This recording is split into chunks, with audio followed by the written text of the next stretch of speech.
ലോകത്തിലെ ഏറ്റവും നീളം കൂടിയ നൈലിലൂടെയാണ് ഞാനിപ്പോൾ ക്രൂസ് ചെയ്തുകൊണ്ടിരിക്കുന്നത്.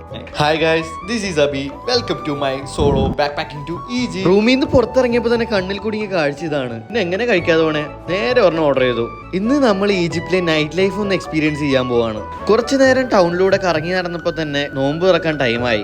അപ്പൊ നിങ്ങൾ വിചാരിക്കുന്നുണ്ടാവും, നോമ്പെടുക്കാത്ത ഇവരെന്തിനാ നോമ്പ് തുറക്ക് ഇത്ര ഇമ്പോർട്ടൻസ്? ഹബീബി, ഇത് ഈജിപ്റ്റ് ആണ്. ഈജിപ്തിൽ നോമ്പ് തുറ ഒരു ഉത്സവം തന്നെയാണ്. പിന്നെ ഫുഡ് എവിടെ നിന്ന് കിട്ടിയാലും നമ്മൾ മിസ്സാക്കരുതെന്നാണല്ലോ. ഇവിടുത്തെ മെയിൻ ഐറ്റം ഇതാണ് ആയിഷ്. പിന്നെ ഓംലേറ്റും ഫ്രഞ്ച് ഫ്രൈസും ഫൂൽ വിത്ത് എഗ്, ഫലാഫില്, ഇതെല്ലാം പേരിന് വേണ്ടി ഞാനൊന്ന് ടേസ്റ്റ് ചെയ്ത് നോക്കി. അവിടെ നിന്ന് ഇറങ്ങിയപ്പോഴാണ് ഈ ഒരു കഫേ എന്റെ കണ്ണിൽ പെട്ടത്. മൊത്തം കളർഫുൾ ആയിട്ടുള്ള ഒരു കഫേ. അതുപോലെ തിരക്കാണ്ട് ഇതിന്റെ അകത്തും കുറച്ച് എക്സ്പെൻസീവ് ആണ്.